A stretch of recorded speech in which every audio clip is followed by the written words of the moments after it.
William Cohen, now former Republican senator who was Secretary of Defense under President Clinton. He's now the chairman of the Cohen Group, which calls itself a global business consulting firm.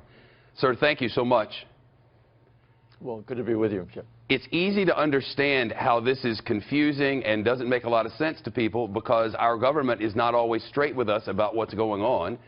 Could you help us understand how part of this is about the Kurds in the north who have been doing the fighting, who are friendly with what we're doing, and have been forever at odds with the other Kurds who are across the border up in Turkey?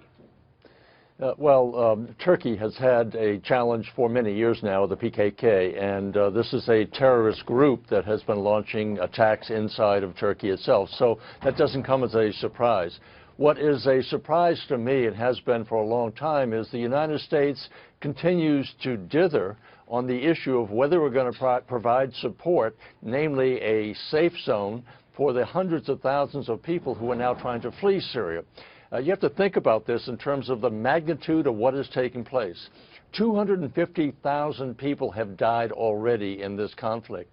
12 million have been rendered homeless. That's, we talk about New York values. Consider the entire New York City rendered homeless, plus another quarter of them. And yet we seem to be indifferent to that. I think we have to provide a safe zone. It should be enforced by a no-fly zone, and tell the Russians they've got to stay out of that zone, because we have to provide some method of providing help on a humanitarian basis for tens and hundreds of thousands of people, or we are going to witness a humanitarian crisis, which I think is a stain upon the United Nations, upon the West, and certainly upon Russia itself for what it's doing. Fine. I've certainly heard this argument, and this is not a new argument, but part of this argument is as follows. Russia is left with its only real foothold in that region, in Syria. It has been propping up this murderous dictator for months and now years. We are in a proxy war with Russia, and if we put in a no-fly zone and tell Russia, you can't fly here, what do we do when instead they fly there? And has this just escalated into something that no one can control? Well, first of all, NATO is very much involved in this. We should go to the United Nations first and assume that the Russians will veto any kind of UN Security Council resolution. What is the function of the United Nations at this point if it's simply to sit by and watch idly while hundreds of thousands of people die and starve to death?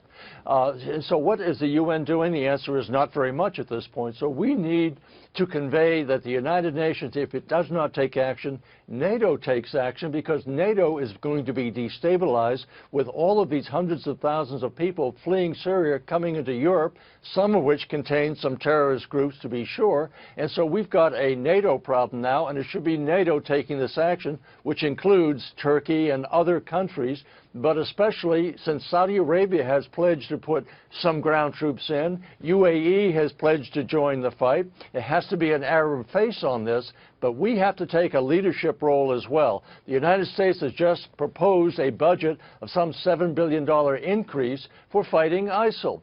So it's one thing to say we've got the money, but where's the action? What are we doing to actually tell the Russians you can't engage in a systematic decimation, genocidal attack upon innocent people, and have the world turn away and say, sorry, we can't help? Well, we're at war with Russia at this moment, aren't we, sir? I mean, aren't we, by every definition, in a proxy war with Russia? And wouldn't that potentially be a step too far that could turn all of this boiling cauldron, it's been boiling for years, turn it into a war to end all wars?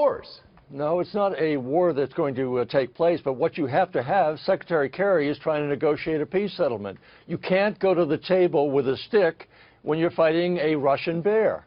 And so you have to go to the table with something that says, Russia, you are supposed to be fighting ISIL. You've been killing all of the rebel insurgents against Assad, your favorite pawn over here. And so we can't sit by and let you continue to do this. So you will have all of NATO, you'll have all 28 countries. If that's what you're prepared to do in terms of continuing your bombing activities, then you will have to bear that responsibility. But I don't think we can just sit back and remain silent and on the sidelines on this. William Cohen, thank you so much.